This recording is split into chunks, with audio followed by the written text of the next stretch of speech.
निगरान वजीर आला सैयद मोहसिन रजा नकवी ऐवान वजीर आला पहुँच गए हैं। सैयद मोहसिन रजा नकवी बगैर सरकारी प्रोटोकॉल ऐवान वजीर आला पहुँचे। सरकारी अफसरान ने निगरान वजीर आला सैयद मोहसिन रजा नकवी का पुरतपाक इस्तकबाल किया। निगरान वज़ीर आला सैयद मोहसिन रजा नकवी का अफसरान से मुख्तलिफ अमूर पर तबादला ख्याल किया गया है। आपको अपडेट कर रहे हैं। निगरान वज़ीर आला सैयद मोहसिन रजा नकवी ऐवान वज़ीर आला पहुँच चुके हैं। सैयद मोहसिन रजा नकवी बगैर सरकारी प्रोटोकॉल ऐवान वज़ीर आला पहुँचे, जबकि सरकारी अफसरान ने निगरान वज़ीर आला सैयद मोहसिन रजा नकवी का इस्तकबाल किया है। निगरान वज़ीर आला सैयद मोहसिन रजा नकवी का अफसरान से मुख्तलिफ अमूर पर तबादला ख्याल किया गया। निगरान वजीर आला सैयद मोहसिन रजा नकवी ऐवान वजीर आला पहुँच चुके हैं। सैयद मोहसिन रजा नकवी बगैर किसी सरकारी प्रोटोकॉल के ऐवान वजीर आला सैयद मोहसिन रजा नकवी का इस्तकबाल भी किया। निगरान वजीर आला सैयद मोहसिन रजा नकवी का अफसरान से मुख्तलिफ अमूर पर तबादला ख्याल। आपको बता रहे हैं कि तकरीब हल्फ बर्दारी के बाद ये पहली आमद है वहाँ पे सैयद मोहसिन रजा नकवी की ऐवान वज़ीर आला में। निगरान वज़ीर आला सैयद मोहसिन रजा नकवी ऐवान वज़ीर आला पहुँच गए हैं। सैयद मोहसिन रजा नकवी बगैर किसी सरकारी प्रोटोकॉल के ऐवान वज़ीर आला में पहुँचे। सरकारी अफसरान ने निगरान वज़ीर आला सैयद मोहसिन रजा नकवी का इस्तकबाल भी किया। निगरान वज़ीर आला सैयद मोहसिन रजा नकवी का अफसरान से मुख्तलिफ अमूर पर तबादला ख्याल। हमें अली रामे ने ज्वाइन किया है, तफसीलात उनसे जान लेते हैं इस मुतालिक। जी अली रामे, अपडेट कीजिएगा। जी बिल्कुल, निगरान वज़ीर आला पंजाब सैयद मोहसिन रजा नकवी आज ऐवान वज़ीर आला पहुंचे। उन्होंने अपने अहदे का मनसब जो है वो संभाल के बाकायदा और अफसरान की तरफ से उनका इस्तकबाल भी किया गया, जिसमें सेक्रेटरी INC, सेक्रेटरी कोऑर्डिनेशन और दीगर अफसरान जो हैं वो इस मौका पर मौजूद थे। तो आपसे कुछ देर बाद ही निगरान है वो एक अहम इजलास की सदारत जो है वो करेंगे, जिसमें ख़ास तौर पर गंदम के हवाले से और उसके जहाँ की पॉलिसी के हवाले से जो है तबादला ख्याल वो किया जाएगा।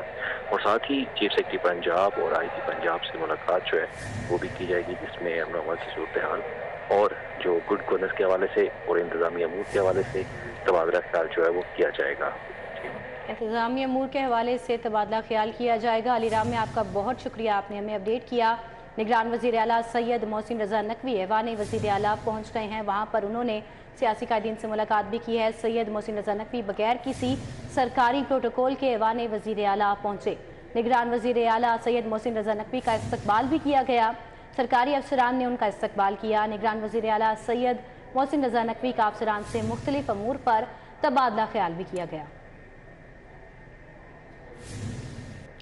इलेक्शन कमीशन का इमरान खान को पार्टी चेयरमैन लिखने पर भिजवाए गए नोटिस का मामला। हाई कोर्ट में इमरान खान की इलेक्शन कमीशन की कार्रवाई के खिलाफ दरख्वास्त समाअत के लिए मुकर्रर कर दी गई है। जस्टिस शाहिद बिलाल हसन की सरबराही में 5 रुकनी लार्जर बेंच 30 जनवरी को समाअत करेगा। लार्जर बेंच में जस्टिस शम्स महमूद मिर्जा, जस्टिस शाहिद करीम शामिल हैं। लार्जर बेंच में जस्टिस शहराम सरवर चौधरी और जस्टिस जवाद हसन के नाम भी शामिल हैं।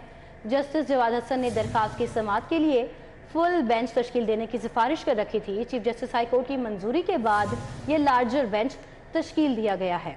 तो आपको बता रहे हैं कि इलेक्शन कमीशन का इमरान खान को पार्टी चेयरमैन लिखने पर भिजवाए गए नोटिस का ये मामला है, जहां पर हाई कोर्ट में इमरान खान की इलेक्शन कमीशन की कार्रवाई के खिलाफ दरखास्त समाअत के लिए मुकर्रर कर दी गई है। जस्टिस शाहिद बिलाल हसन की सरबराही में 5 रुकनी लार्जर बेंच 30 जनवरी को समाअत करेगा। लार्जर बेंच में जस्टिस शम्स महमूद मिर्जा, जस्टिस शाहिद करीम शामिल हैं। लार्जर बेंच में जस्टिस शहराम सरवर चौधरी और जस्टिस जवाद हसन के नाम भी शामिल हैं।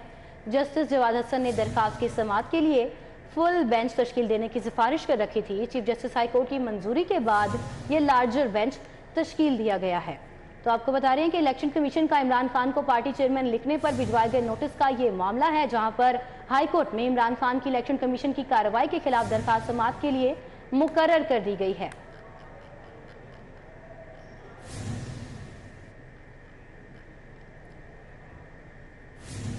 शहर समेत मुल्क के मुख्तलिफ इलाकों में बिजली का बड़ा ब्रेकडाउन। फ्रीक्वेंसी डाउन होने के बायस बिजली की फ्राहमी 8 घंटों से मुअत्तल है, जबकि लेस्को के तमाम ग्रिड स्टेशन से ताहाल बिजली बहाल ना हो सकी। शहर लाहौर समेत मुल्क के मुख्तलिफ इलाकों में बिजली का ब्रेकडाउन बरकरार है। इस बारे में बात करने के लिए हमारे साथ शाहिद नदीम सिप्रा मौजूद हैं। शाहिद सिप्रा, बताइएगा लेस्को का क्या कहना है, कब तक बहाल की जाएगी बिजली मुकम्मल तौर पर?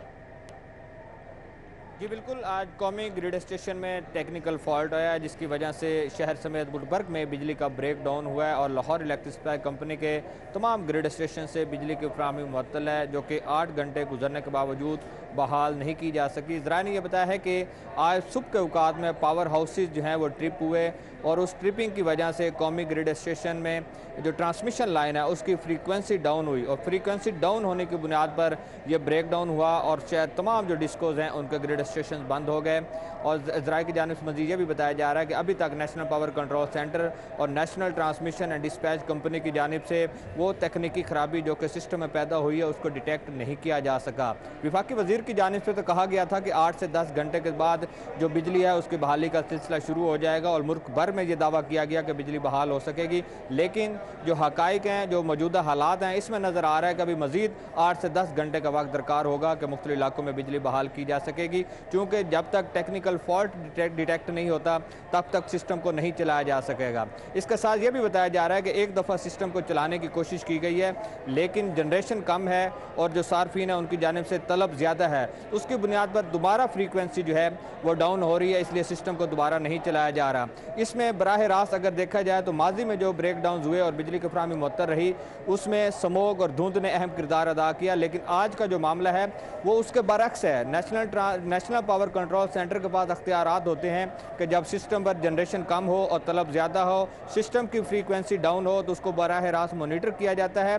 तमाम डिस्ट्रीब्यूशन कंपनीज़ को, ग्रिड स्टेशन को बंद किया जाता है ताकि सिस्टम को ब्रेक डाउन से बचाया जा सके, लेकिन यहाँ ऐसा नहीं हुआ कि जब फ्रीक्वेंसी डाउन हो रही थी उस वक्त जो सर्किट्स हैं उनको बंद नहीं किया गया और उसका खमियाजा आज जो है वो सार्फिन को भुगतना पड़ रहा है कि 8 घंटे से ज़ायद का वक्त गुजर चुका है, उसके बावजूद मुख्तलिफ इलाकों में जो बिजली की सप्लाई मुअत्तल हुई है वो बहाल नहीं हो सकी और मज़ीद भी 8 से 10 घंटे का वक्त जो है वो दरकार होगा, चूँकि लेस्को हुकाम की जानिब से मौक़िफ़ अख्तियार किया जा रहा है कि NTDC बताएगी, NTDC की जानिब से 10 घंटे का वक्त दरकार होगा। जी शाहिद सिप्रा, बहुत शुक्रिया आपका।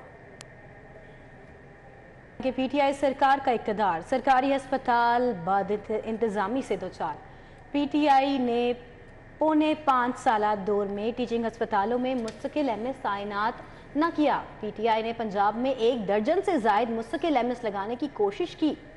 मुबैना तौर पर मनपसंद अफराद को नवाजने की कोशिश में MS तैनात ना हो सके, सूबा भर में 16 टीचिंग अस्पतालों में MS तैनात करने के लिए दरख्वास्तें तलब कर ली हैं।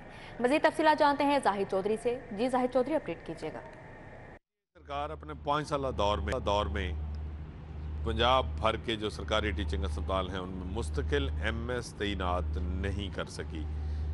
PTI के पौने 4 साला दौरे हुकूमत में पंजाब में 1 दर्जन से ज़ायद मरतबा जो है वो मुस्तकिल MS की तैनाती का अमल शुरू किया गया, लेकिन ये नाकामी से दो चार रहा और तमाम अस्पतालों में MS मुस्तकिल बुनियादों पर तैनात नहीं किए जा सके। तमाम टीचिंग अस्पताल जो है वो एडहॉकिज़म का शिकार रहे, जिससे बद इंतज़ामी जो है वो टीचिंग अस्पतालों में रूज पर रही। एक मरतबा फिर अब महकमा स्पेशलाइज्ड हेल्थ केयर ने जो PTI सरकार के दौर में जो टीचिंग अस्पताल जो है वो एडहॉकिज़म का शिकार थे, उनमें से 16 अस्पताल जो हैं उनके मुस्तकिल MS तैनात करने के लिए दरख्वास्तें तलब की हैं। ग्रेड 19 और 20 के जो डॉक्टर्स हैं उनसे जो है वो 2 फरवरी तक महकमा स्पेशलाइज्ड हेल्थ ने जो है वो दरख्वास्तें तलब की हैं। मनपसंद अफराद को नवाजने की कोशिश की वजह से जो अस्पताल हैं वो मुस्तकिल MS से महरूम रहे और एडहॉक पर जूनियर डॉक्टर्स को या मनपसंद डॉक्टर्स को ही अस्पतालों में बराजमान रखा गया। जाहिद चौधरी, आपका बहुत शुक्रिया। आगे बढ़ते हुए आपको बताएं, शहर में ट्रैफिक की बदतरीन सूरत हाल है। अहम शाहराहों पर ट्रैफिक सुस्त रवि का शिकार, जबकि गाड़ियों की लंबी कतारें लग गईं। कनाल रोड पर गाड़ियों का रश, अंडरपास और कनाल पर ट्रैफिक मसाइल भरपूर हैं। ताज़ा तरीन क्या सूरत हाल है, जानेंगे हमारे नुमाइंदे हसनैन ओलग से। हसनैन, अपडेट कीजिए। शहर में जो ट्रैफिक है वो शदीद दबाव का शिकार है और गाड़ियों की जो लंबी कतारें हैं वो देखने में आ रही हैं। अगर जिक्र किया जाए जो शहर के मशहूर अहम जो शाहराएं हैं, जैसे कि फ़िरोज़पुर रोड की अगर जिक्र किया जाए तो वहाँ पर जो गाड़ियाँ हैं उनकी लंबी कतारें देखी गई हैं। अगर किनाल का जिक्र किया जाए तो किनाल रोड पर गाड़ियों की लंबी लाइनें लगी हुई हैं। पीको रोड का अगर बात की जाए तो पीको रोड के ऊपर भी लंबी लाइनें लगी हुई हैं और माल के ऊपर भी जो ट्रैफिक है उसका शदीद दबाव देखा गया है और जितनी भी अहम शाहराएँ हैं उनसे मुल्हिका जितने भी जो लिंक्स रोड्स हैं उनके ऊपर भी शदीद ट्रैफिक का दबाव है। मेरे अकब में भी देखा जा सकता है, कैमरामैन सजाद अहमद दिखा सके कि ये कनाल के ऊपर ट्रैफिक का जो सूरत हाल है कुछ इस तरह से है कि यहाँ पर जो ट्रैफिक है वो सुस्त रवि का शिकार है। ये अंडरपास है और किनाल पर ठोकर न्याज बेग से लेकर अगर बात की जाए टिल धर्मपुरा और उससे आगे ताजपुरा वाली साइड तक जो ट्रैफिक का शदीद दबाव है। साथ ही साथ अगर बात की जाए यहाँ पर जो माल है, माल के अतराफ में जितने एरियाज़ हैं, मजंग की अगर बात की जाए या फिर डेविस रोड और एम्प्रेस रोड की बात की जाए तो वहाँ पर भी शदीद दबाव है। इसके साथ साथ अगर बात की जाए चुबुर्जी का एरिया है, चूँकि वहाँ पर भी जो खुदाई का काम हो रहा है तो उसके अतराफ। जी हसनैन औलख, बहुत शुक्रिया आपका।